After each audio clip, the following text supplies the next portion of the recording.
little bit more about BDC. I think everyone's talking about how powerful the solution is. Yeah. But it can be a little bit complex to understand all these capabilities. But I heard you have a great cake baking analogy about Yes. BDC. Can you talk a little bit more about that?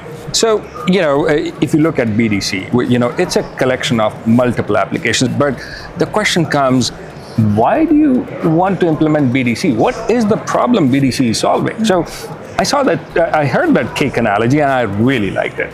It's about you're baking a cake and your ingredients are distributed all across the house. And then on the top of it, your batter is measured in pounds. Some other ingredient is in kilograms or metric system, or you're using tablespoons and certain other measurements where you are not able to determine a consistent approach. You're not able to contextualize the information, cake, brownie in this case, and you want to make a really good output. But for that, all these diverse ways of measuring or units is creating a whole different confusion for the ERP industry. So how do we solve that? Well, BDC brings it all together.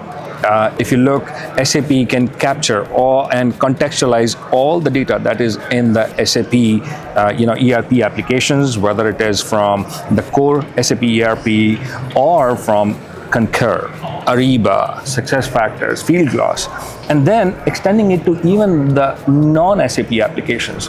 See, that's where when you put all of that information together, but the real context behind, you are effectively able to get all the right answers.